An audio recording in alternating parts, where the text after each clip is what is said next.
Nuestra alma es diferente. A nuestra alma no se le puede dar cualquier tipo de comida, porque el alma también se enferma. Y a veces hay gente en la iglesia que no levantan cabeza, ¿me explico? Gente que siempre están decaídos, están tristes, oras por ellos, escuchan los mensajes, pero que no terminan como de arrancar, yo digo, ¿no? Y es que a veces no se dan cuenta ni ellos que tienen el alma enferma.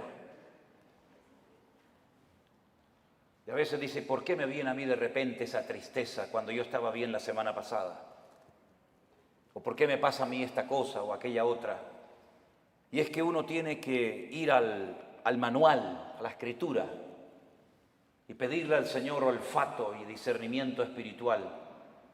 Y el Señor te va a mostrar probablemente qué es lo que está pasando en tu vida. Que a lo mejor llevas años con esa enfermedad espiritual, esa enfermedad del alma, y tú ni siquiera te has dado cuenta. ¿Saben que un día el Señor Jesucristo entró a predicar a una sinagoga? Las sinagogas no son como así, como tenemos el culto nosotros, donde están todos juntos, ¿no? Las mujeres, los hombres, los niños, las niñas. No. Las sinagogas nunca han sido así, ni en el pasado ni ahora. Las sinagogas son para la reunión principal para los hombres, solamente los varones. Y los niños que han hecho bar mitzvah, que han hecho una ceremonia que pasan de niño a hombre a partir de los 12 años y están con sus papás. Y las mamás y las niñas, ¿dónde están? Aparte, o en el balcón arriba, detrás de una pared, detrás de unas cortinas. Hoy en el culto lo pueden ver, pero no pueden estar juntos, hombres y mujeres. Aunque fueran marido y mujer, no pueden estar juntos. Ellas pueden ver al que predica, ellas pueden ver hacia afuera, pero los que están hacia afuera no las pueden ver a ellas, porque están como detrás de unas cortinas, ¿verdad? Detrás de unas celosías y no las pueden ver. Pero dice la Biblia que un día el Señor Jesucristo llegó a una sinagoga y dice que en medio del mensaje se para, lo interrumpe porque dice que vio a una mujer encorvada desde hacía 18 años. Repito, de adentro hacia afuera se podía ver, pero del púlpito, de la plataforma, allá nadie podía ver a las mujeres. Pero él la vio, porque lo que el hombre no ve, Dios lo sabe y lo conoce perfectamente. Y da igual dónde te escondas, da igual dónde vivas, da igual dónde estés, el Señor sabe dónde estás y cómo estás. Hizo algo que rompió todas las estructuras religiosas de cualquier sinagoga del mundo. Le dice a la mujer, ven, y la pone delante de todos los hombres. Y seguramente habrán dicho, ¿qué está haciendo este hombre? Esto es un pecado, esto es una falta de respeto, esto es una falta de reverencia. ¿Qué está haciendo este hombre? Poner en medio de nosotros a una mujer. Y dice la Biblia que esta mujer no se podía enderezar. Estaba totalmente curvada su columna vertebral. Y dice que llevaba en esa condición lamentable 18 años de su vida.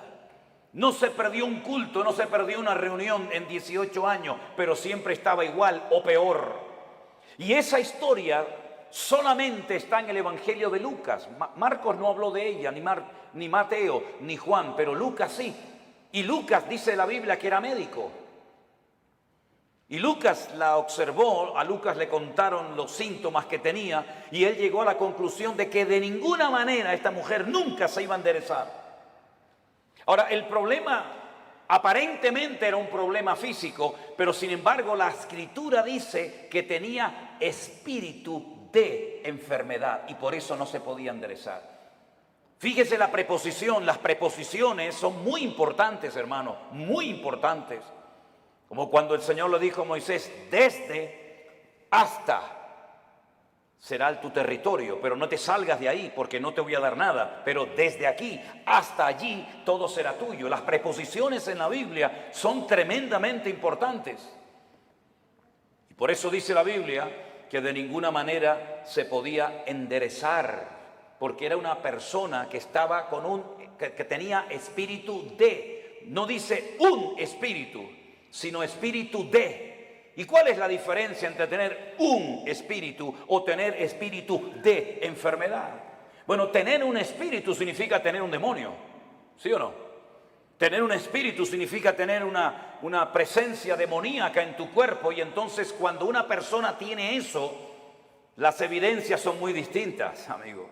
No es lo mismo tratar con un esquizofrénico, no es lo mismo tratar con una persona, digamos, poseída, que con una persona, por ejemplo, que le dan ataques epilépticos, aunque a veces a endemoniados le pasan esas cosas, pero la sintomatología, la patología de la persona es completamente diferente. Y es una lástima cuando a un endemoniado se lo trata como a un loco, o a un loco se lo trata como un endemoniado, que es muchas veces lo que pasa en las congregaciones. No, él está endemoniado. No, no está endemoniado. Tiene un problema psicológico, problema mental.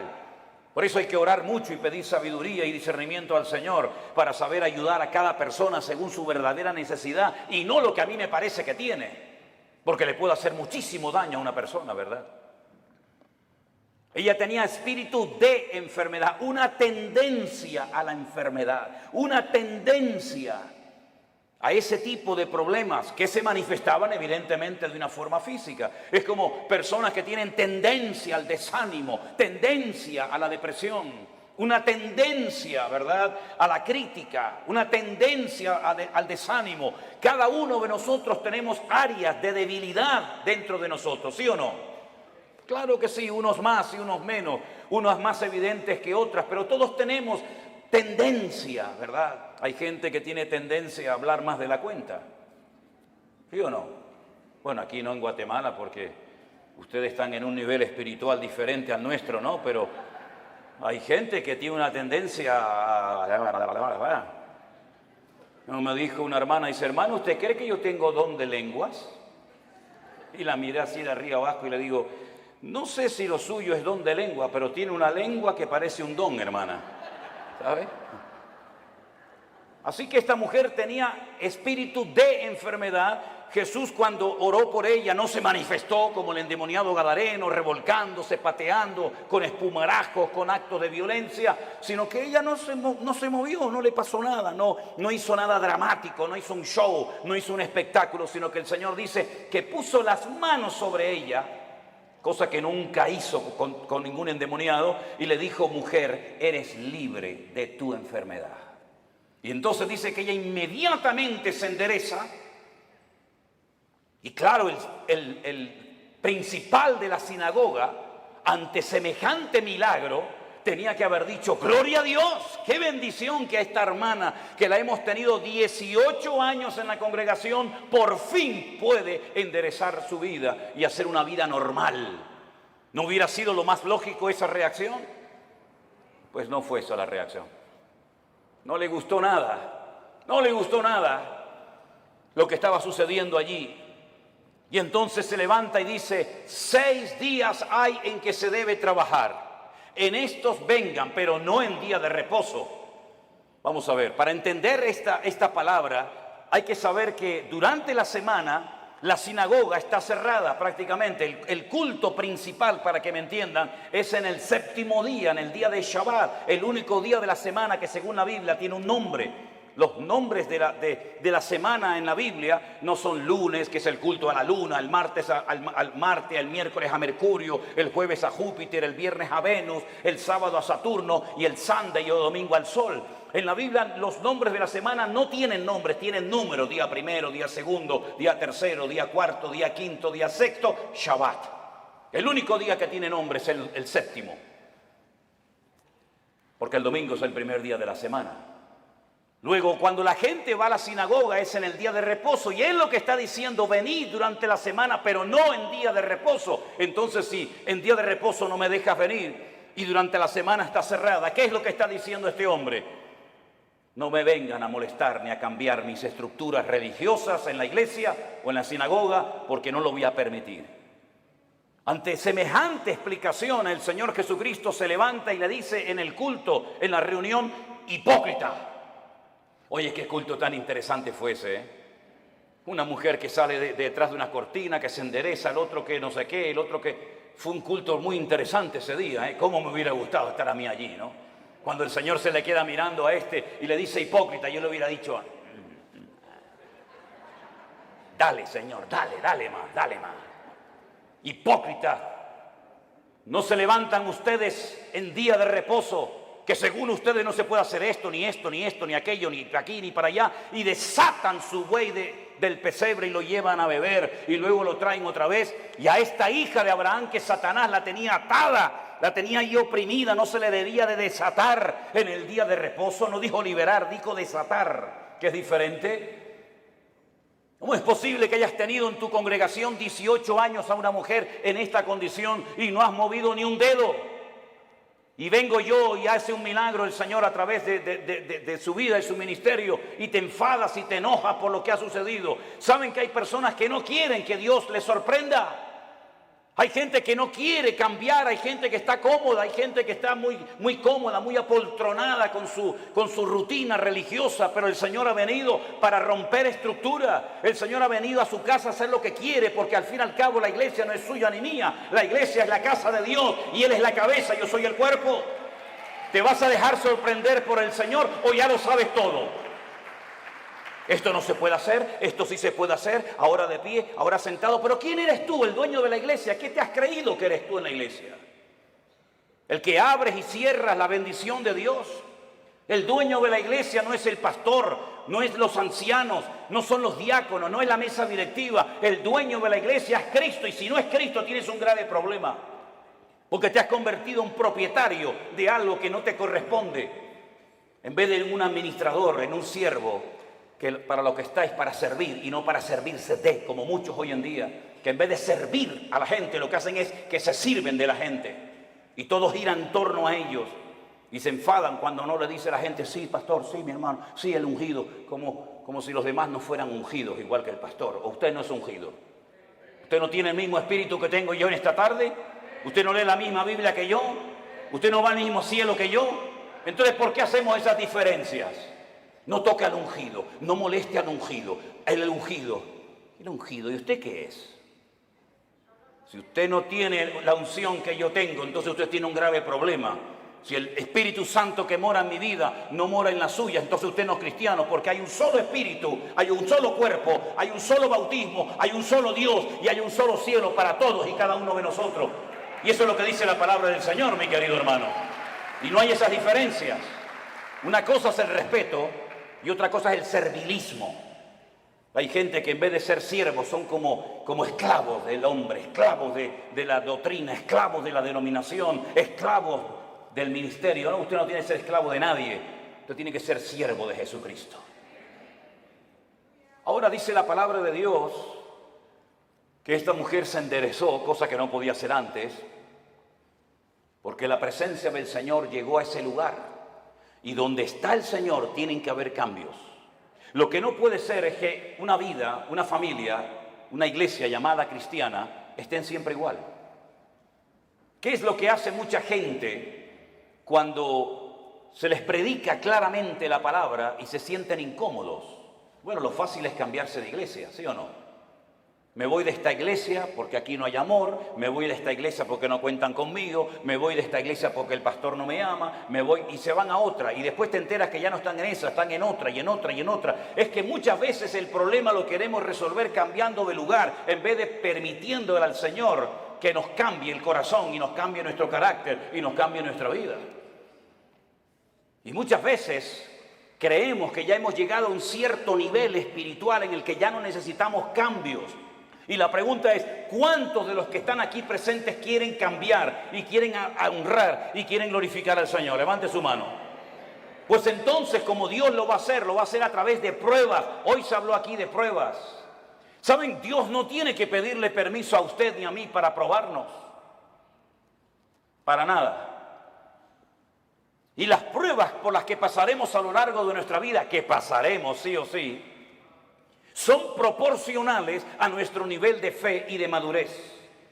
Lo cual quiere decir que Dios nunca jamás va a mandar una prueba a usted por equivocación, por error. Ay, esta prueba era para Juan y se la estoy mandando a Antonio. Esta prueba era para la hermana María y me equivoqué y se la mandé a la hermana Juana. No, para nada. Las pruebas están preparadas desde la eternidad para cada uno de nosotros. Y Él nunca nos va a mandar algo que no vamos a poder soportar y llevar. Y en el caso de que nos mandara algo que humanamente hablando decimos, yo no aguanto, yo no puedo con esto, no te preocupes, que el Señor te va a capacitar y te va a ayudar para que tú pases por la prueba con gozo y con la bendición de Dios. Yo siempre he dicho que si las pruebas que el Señor le mandó a Abraham se las hubiera pedido o se las hubiera mandado a David, no las hubiera podido soportar. Porque como dije esta mañana, David ganó muchas batallas fuera del hogar, pero dentro perdió muchas. Sin embargo, cuando el Señor le pide a Abraham que sacrifique a su hijo, él no le dijo al Señor, ¿y por qué? Yo tengo dos, si quieres te sacrifico al primero, a Ismael. No, quiero que sacrifiques a tu único hijo, al que amas. Y le dice a Isaac. Abraham en aquel momento vivía en el sur de Israel, en una ciudad llamada Beersheba. La palabra Beer en hebreo es pozo, Sheba es 7. Beersheba, la ciudad de los 7 pozos. Él vivía en el sur de Israel. Beersheba en la actualidad es la capital del Negev, del desierto del Negev, del sur de Israel. Y el Señor le habla y le dice, ve al monte Moriah a sacrificarme a tu hijo. El monte Moriah está en Jerusalén. Es el monte donde tiempo más tarde se construiría el templo de Salomón. Él viajó, dice la Biblia, 3 días desde el sur de Israel hasta el monte Moriah. Y cuando llegan cerca del monte Moriah y lo ve de lejos, llevaba a algunos criados y él les dice a sus siervos, esperen aquí que nosotros iremos allí, adoraremos y volveremos. Fíjese qué interesante la palabra de Abraham. Iremos, adoraremos y volveremos. ¿Cómo que volveremos si Dios te ha dicho que van 2 y vuelve 1? Subiréis 2 al monte Moriah, pero a uno lo tienes que sacrificar y matarlo allí. Y el que volverá serás tú solo. Pero no dijo eso Abraham. Dice, iremos y volveremos.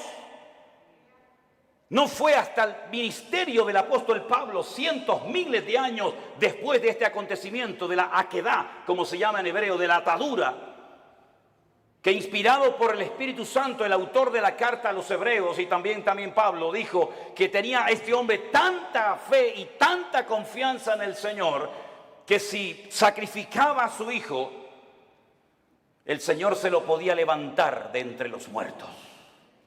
Nunca jamás en la historia Dios había resucitado a un muerto. Nunca había habido un precedente de un muerto que resucitara. Pero Abraham sabía porque conocía a Dios. Y eso es muy importante, que tú conozcas la esencia de Dios para que sepas si esto viene de Dios o esto viene del diablo o sabe Dios de dónde viene esta prueba. Él sabía que si mataba a su hijo, Dios se lo podía levantar de entre los muertos. Cosa que metafórica o simbólicamente sucedió.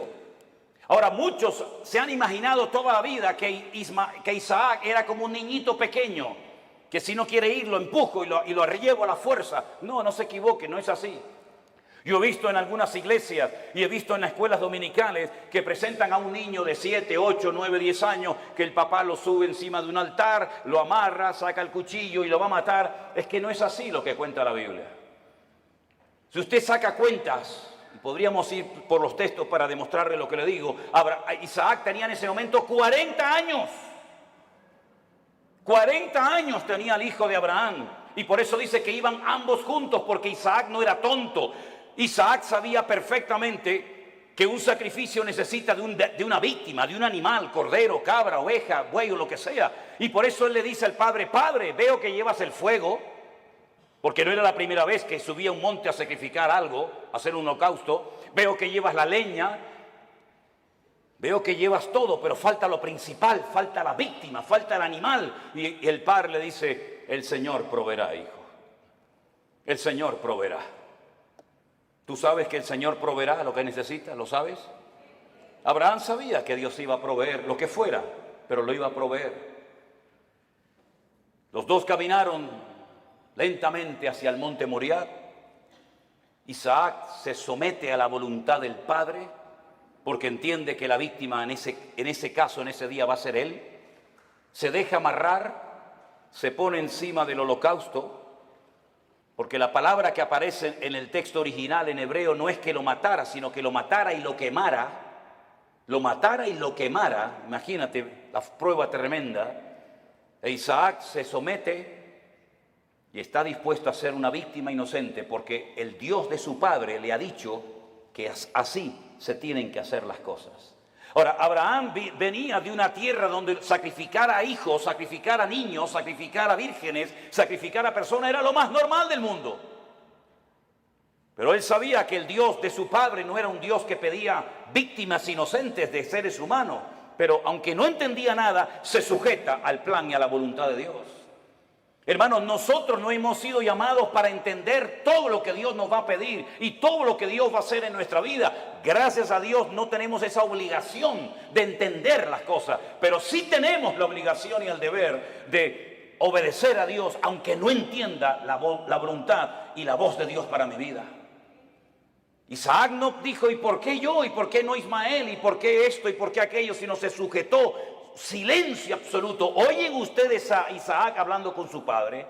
¿Oyen ustedes a Isaac quejándose contra Dios? En absoluto. Porque Isaac en ese momento, aunque él no era consciente, es un tipo de Cristo, sometiéndose a la voluntad del Padre Eterno, entregando su vida por todos y cada uno de nosotros.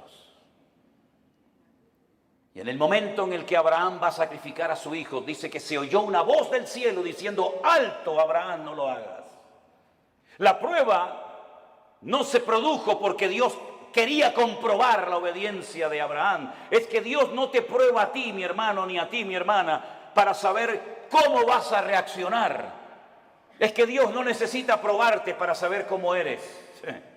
Es que Dios no necesita pasarte por una prueba económica, física, espiritual o de la índole que sea para comprobar si eres obediente o eres un rebelde, si eres una persona espiritual o eres un cabezón. Dios no necesita probarte para sacar conclusiones. Ya Dios te conoce desde el vientre de tu madre.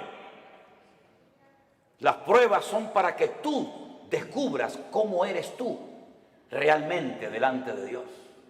Es un test, es un examen, es una prueba que Dios te pasa a ti para que sepas si verdaderamente amas a Dios o no lo amas.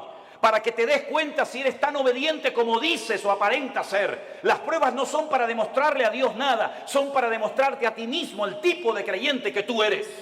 No el que te gustaría ser, sino el que realmente eres en ese momento. Y en esa prueba sale tu verdadero yo. Sale lo mejor de ti o puede salir lo peor de ti. Es en la prueba donde se ve realmente si se puede contar contigo. Todo eres bla, bla, bla, bla, bla, planes, proyectos, ideas, pero a la hora de verdad no vales para nada. Es en la prueba donde se demuestra si tú verdaderamente tienes paciencia y tienes temor de Dios y respetas al Señor y estás dispuesto a sacrificarte. Las pruebas, repito, no son para demostrarle a Dios nada. Las pruebas son para que tú te des cuenta el tipo de madurez, tus debilidades, tus carencias o tus puntos fuertes. Y es interesante notar que no fue necesario que Abraham sacrificara a Isaac, porque quedó bien claro para todo el mundo allí presente y para las futuras generaciones que Abraham era un hombre que amaba a Dios. Fíjense qué interesante que Abraham nunca leyó la Biblia. Abraham nunca leyó los Proverbios. Abraham nunca supo nada del Apocalipsis. Abraham nunca tuvo un pastor. Abraham nunca habló lenguas. Abraham nunca, jamás asistió a ninguna congregación. Pero entonces, ¿cómo tenía tanto conocimiento de Dios sin pastor, sin iglesia, sin escuela bíblica, sin iglesia virtual, sin nada? ¿Cómo llegó a conocer tanto ese hombre a Dios? Porque Abraham se terminó dando a conocer como el amigo de Dios. ¿Y por qué fue amigo de Dios? Porque Jesús tiempo más tarde dijo, ¿queréis ser mis amigos? Pues haced todo lo que yo os mando. Esos son los amigos verdaderos de Dios. Aquellos hombres y mujeres que aunque no entienden lo que está pasando, ni cuánto va a durar la prueba, son capaces de someterse a la voluntad de Dios sin entenderlo todo, pero que conocen a Dios por la comunión y por la relación que tienen con Él. ¿Cuántos dicen amén? Lo mismo le pasó a José. José nunca fue a ninguna iglesia. José nunca tuvo un pastor que le instruyera, que le ayudara, que le aconsejara. José nunca leyó la Biblia, pero cuando llegó el momento de la prueba más grande de su vida, Él salió corriendo porque él dice, ¿cómo voy yo a pecar contra mi Dios haciendo semejante cosa? ¿Cómo él sabía si no estaban los 10 mandamientos escritos? No estaba ni una palabra, ni una coma, ni una tilde de la Biblia escrita. ¿Cómo él sabía que eso no le agradaba a su Dios? Porque el que conoce a Dios sabe lo que a Dios le agrada y lo que Dios abomina. ¿Por qué hay tanta gente en las iglesias hoy en día que están todo el santo día pidiendo confirmación? ¿Me puede el Señor confirmar si estoy llamado o no? ¿Me puede el Señor confirmar si tengo que ir allí o no? ¿Qué confirmación necesitas tú, mi hijo? Lea la Biblia, métase en la comunión con el Señor y no va a necesitar que nadie le ponga la mano encima para que le diga lo que usted tiene que hacer. Esa dependencia enfermiza de la oveja, del pastor, como si el pastor fuera su papá, como si el pastor le tiene que decir, vaya al baño ahora. No, ahora no vaya al baño, vaya para allá. No, eso no es así, hay que ya crecer, hay que madurar, hay que aprender a ser autodidactas, porque llegará el momento que no existirá iglesia virtual, que no nos dejarán predicar en YouTube, que no nos dejarán predicar en Facebook. Llegará un momento que nos arrancarán las Biblias, llegará un momento que nos perseguirán, y en ese momento todo lo que han aprendido, si es que han aprendido algo, es lo que te va a mantener firme contra los ataques que vendrán en el futuro, mi querido hermano. No dependa de mí, por el amor de Dios, no dependa de la iglesia, dependa del Dios Todopoderoso, aleluya. Y si no lo aprende, dudo que aguantes la prueba, porque la prueba solamente la aguantan los que aman a Dios. Yo he descubierto eso, hermanos. Las pruebas no las sacan con buena nota, con buena calificación los que han aprendido a cantar muy bien.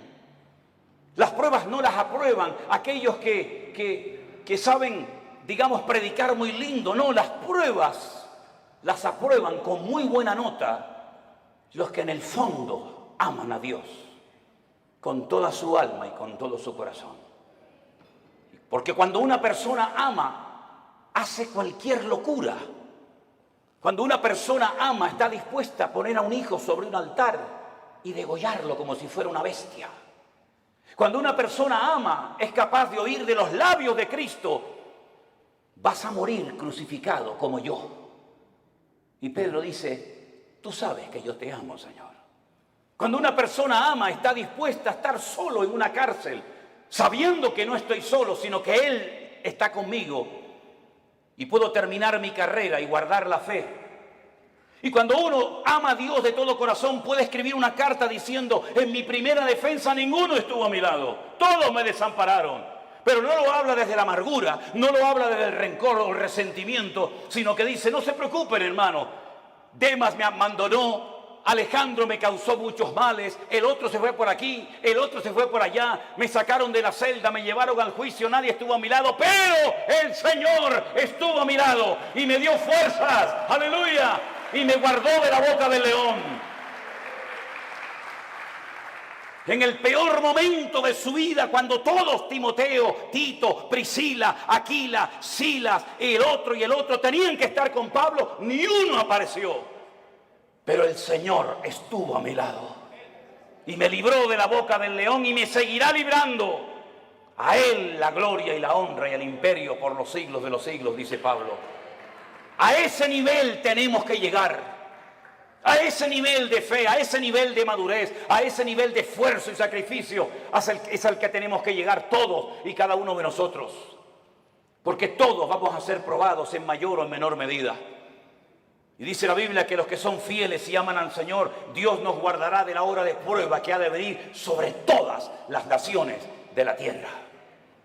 Hace años atrás la gente de Europa venía a América, cuando el continente europeo quedó totalmente arrasado por la Segunda Guerra Mundial.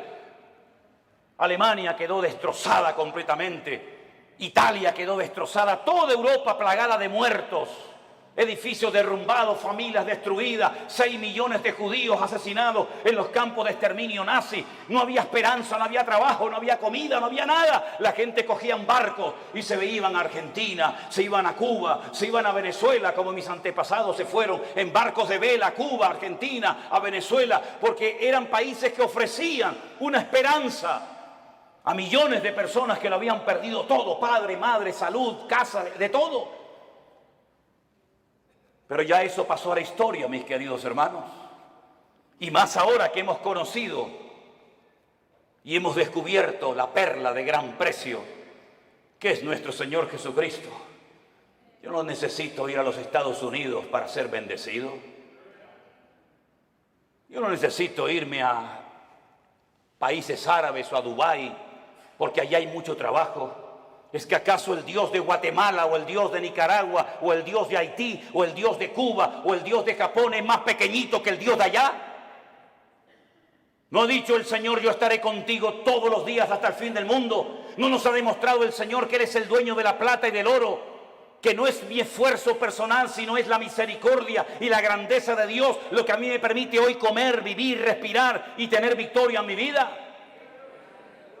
Permítame decirles que este muchacho que estuvo a punto de ser sacrificado, imitando o intentando imitar el ejemplo de su padre, cuando hubo miseria y los animales no tenían pasto para comer y faltaba el agua en los pozos, él sintió en su corazón hacer lo mismo que hizo su padre, que ir a Egipto. Oye, cada vez que había hambre y miseria en Canaán, siempre había de todo en Egipto. Nunca faltaba el agua, nunca faltaba el pasto, siempre en Egipto había de todo.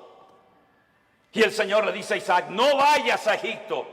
Pero Señor, mi padre fue a Egipto. Claro que tu padre fue a Egipto. Y Egipto se le metió en su casa. ¿O no te acuerdas de tu hermanito Ismael, de quién nació? Y no te acuerdas de doña Agar, no te acuerdas que se fue de Egipto, pero Egipto se le metió en la casa. Tú no tienes que ir a Egipto para nada, tú te quedas aquí. Pero Señor, yo vivo en Beersheba, yo vivo en un desierto, no hay agua, no hay nada. Y el Señor le dice, siembra. ¿Pero dónde? Siembra ahí en la arena, siembra en la arena. Y después, ¿cómo riego la semilla? Escarba, busca, y empezó a escarbar, ¡pum!, le salió agua. Y vinieron los enemigos y dijeron, hay que taparle el pozo. Y le taparon el pozo. ¿Y ahora qué hago? ¿Me voy a Egipto? No, vete más allá. Siembra más allá y busca agua. Y encontraba agua en todos los lados. El agua estaba debajo, solamente había que buscarla. Y dice que ese año sembró y cosechó a 100 por 1 en el desierto sin agua. Y al final vinieron los enemigos, los que le echaban tierra y piedras a sus pozos, a hacer un pacto con él, a pedirle perdón y a decir, se nota que Dios está contigo. Eso es lo que el mundo necesita ver en nosotros los cristianos. Que nuestra dependencia no está del dólar, nuestra dependencia no está de los países del norte. Nosotros dependemos del Rey de Reyes y Señor de los señores. Y el Señor está contigo como poderoso gigante. ¡Alabado sea Dios! ¡Aleluya! ¿No dice el Señor que yo soy el Dios de la plata y del oro? Qué fácil es decirlo, ¿no? ¿Sí? Nosotros hemos vivido por fe 40 años de nuestra vida y hemos enseñado a nuestras hijas a vivir por fe. Y hemos vivido desde el minuto 1 que nos casamos y desde el minuto 1 que salí de la escuela bíblica he vivido por fe. No he dependido de nada ni de nadie, sino solamente del Señor. Ha habido momentos de abundancia, ha habido momentos de escasez, pero el Señor nunca nos ha fallado, jamás, jamás. Hemos dormido en grandes hoteles, hemos dormido en carreteras, hemos dormido en selvas, hemos dormido en gasolineras, hemos dormido en la calle, hemos dormido en casas abandonadas, hemos dormido en montones de lugares, pero no le da igual, porque lo importante no es lo que uno tiene, lo importante es lo que uno es en Cristo Jesús. Y ese nivel de fe es la que necesitamos hoy en día los cristianos del siglo XXI. Yo decía esta mañana, y se lo recuerdo, que a veces el mundo se ha metido de tal manera en nuestras vidas que parece que si no tenemos el último zapato, la última camisa, el último teléfono, la última computadora, como que nos entra la depresión. Y yo pregunto, ¿qué tenía Pablo? ¿Qué tenía Pedro? ¿Qué tenía Santiago? ¿Qué tenían nuestros hermanos en la Segunda Guerra Mundial? No tenían nada, pero cuanto menos tienes es cuanto más el Señor está contigo. Y esa es la vida que el Señor quiere que vivamos. Por eso yo siempre he predicado y lo digo. Hermanos, la Biblia que predicamos es la misma. El Espíritu Santo es la misma. El Salvador es el mismo. El poder de Dios es el mismo. Pero la iglesia no es la misma. No, la iglesia no es la misma. He conocido cristianos en Estados Unidos, mejor dicho, pastores, que me dicen, ¿saben lo primero que me pregunta una persona cuando viene a nuestra iglesia pensando en la posibilidad de hacerse miembro de la iglesia? Digo, no. Dice, ¿tienen buenos aparcamientos, buenos estacionamientos para los carros aquí? ¿sí? ¿Tienen aire acondicionado las clases de los niños? ¿Sí? ¿Las butacas de la iglesia son de madera o son así mulliditas? Y cuando pasan la lista y tienen todo lo que sus necesidades demandan, ¿se hacen o no miembros de esa iglesia? Yo te mandaría un tiempo a África, a Corea del Norte, a Irán, a Pakistán y a lugares donde los hermanos a escondidas de noche tienen que ir con un pico y una pala a romper bloques de hielo así de gordo y bautizarse en lagos helados para que no los maten las personas que están a su alrededor. Te mandaría a lugares donde solamente hay una Biblia para toda la iglesia y los hermanos se la pasan de unos a otros durante varios días y la copian a mano. Y yo tengo Corintios, yo tengo Efesios, yo tengo Gálatas, yo tengo Romanos, yo tengo los Proverbios, porque hay una sola Biblia para toda la iglesia. Cuando estábamos en Kenia y nos enfermábamos y lo primero que pensamos era en ir al médico, los de allí nos decían, no, no hace falta. ¿Cómo que no? Dice, no, vamos a orar. Vamos a orar, porque sabían que tal vez no tenían dinero para medicinas, pero tenían a su alcance el poder de Dios. Nos hemos hecho tan burgueses espiritualmente hablando, que si se retrasa la comida 10 minutos ya nos ponemos nerviosos. Nos ponemos tan nerviosos cuando faltan determinadas cosas. Y después algunos me dicen, no, yo quiero servir al Señor. Me vino uno una vez a la iglesia y me dice, yo quiero servir al Señor. Y estaba de pie y yo estaba poniendo la moqueta en la iglesia con un señor ya muy mayor. Y le digo, ¿y por qué no te agachas y me ayudas a poner la moqueta de la iglesia? Y me dice, es que yo soy cantante. Yo soy músico. Digo, tú eres un idiota. No, que cantante y músico. Los cantantes y los músicos no trabajan. La Biblia dice que el que no quiere trabajar, que no coma, es decir, que se muera de hambre. Eso dice la Biblia, ¿eh? No quiere trabajar, no coma. Y el que no come ya sabe lo que le pasa. ¿No trabajaba el Señor? Dice, yo trabajo y hago la obra del que me envió. En otras palabras, mis queridos hermanos, la iglesia tiene que despertar y darnos cuenta de que si la iglesia sigue viviendo como ha vivido en estos últimos 30, 40, 50 años, por eso la iglesia entró en una decadencia. Por eso el mundo se metió en la iglesia. Por eso la gente ha salido herida. Por eso la gente ha comido veneno y comida caducada en las congregaciones. ¿Por qué? Porque nos hemos agarrado a cosas y hemos convertido la iglesia en el campo cuando la Biblia dice que el campo es el mundo, no la iglesia. Y por eso para algunos la iglesia virtual era una locura. Porque necesitan el púlpito, necesitan la banca, necesitan tocar. Y el Señor nos ha enseñado que sin púlpito, sin banca, sin nada, el Señor ha alimentado y bendecido a su pueblo en todas las naciones de la tierra. Por eso yo les animo a todos y a cada uno de ustedes que no olviden todo lo que hemos aprendido desde marzo del 2020 hasta el día de hoy. Que no tengamos una amnesia, sino que recordemos todo lo que el Señor nos ha venido enseñando y mostrando día a día. Estos testimonios de gente cambiada, estos testimonios de gente sanada, testimonios de familias restauradas, todo esto lo ha hecho el Señor sin necesidad de que una persona sea la estrella y el protagonista. La obra la ha hecho el Señor nuestro Dios, al cual le damos a Él siempre toda la gloria y toda la honra. Aleluya.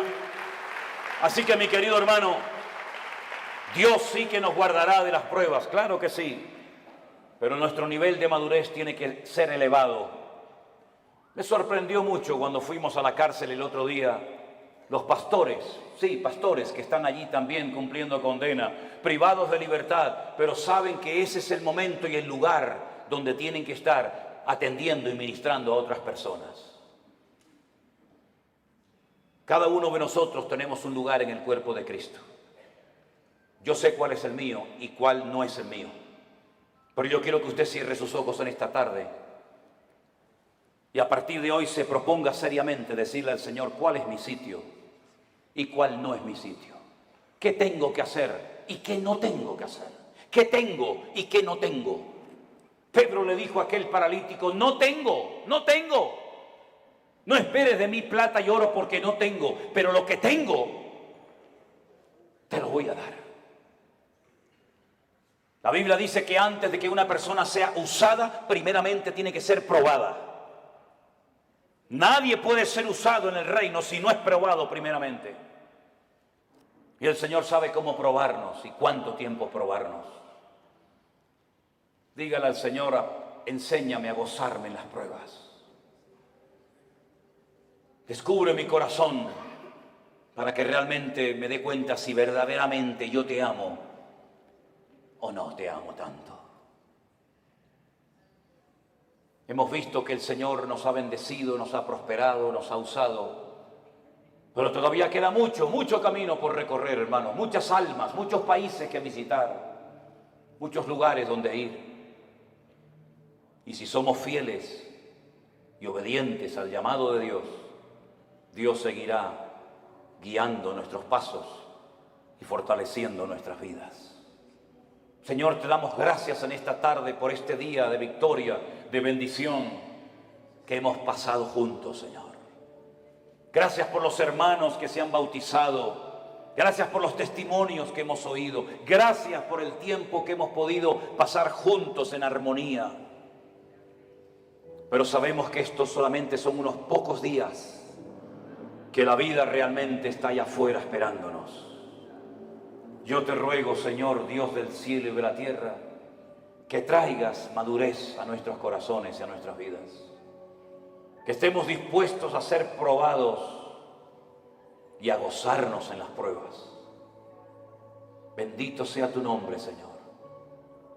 Busque a alguien en este momento y ore con él junto, por favor. Busque a alguien, sea esposo, sea su marido, sus hijos, un hermano que no conoce de nada, da igual. En estas reuniones, en estos encuentros que hacemos, se produce algo muy bonito. Y es ver hermanos de la misma ciudad que no se conocían, que aquí en estas reuniones se conocen. Hermanos que no se conocían de nada antes, ahora se hacen amigos y se dan abrazos. En estos lugares le hemos demostrado al mundo que somos capaces de juntarnos con hermanos pentecostales, con hermanos bautistas, con hermanos metodistas, con hermanos de cualquier denominación. Y somos capaces de juntarnos juntos y alabar a Dios y honrar a Dios sin levantar en alto una bandera, sin levantar en alto el nombre de un hombre o de una denominación. Dios está rompiendo barreras, hermanos queridos. Pastores de diferentes iglesias vienen a nuestros encuentros, vienen a nuestras reuniones y juntos alabamos al Señor. Y eso es algo milagroso que nunca se había dado, o por lo menos hace mucho tiempo. Aquí nos juntamos hermanos de diferentes nacionalidades, ricos, pobres, blancos, negros, hermanos que tienen una tendencia denominacional, hermanos que tienen otra creencia denominacional, hermanos que levantan las manos, hermanos que no levantan las manos, hermanos que hablan en lenguas, hermanos que no hablan en lengua. Eso es lo de menos. Lo que nos une no es eso, lo que nos une es el amor de Dios. Y lo que queremos es impactar al mundo con el amor de Dios en nuestros corazones. Aleluya. Recibe la gloria, mi Dios. Y así orando los unos por los otros, te damos gracias por tu fidelidad. Gracias por tu palabra, Dios mío. Aleluya. Gracias, Señor, por el milagro de la iglesia. Gracias, Señor, por los hermanos que vienen haciendo grandes esfuerzos para venir a comer palabra viva.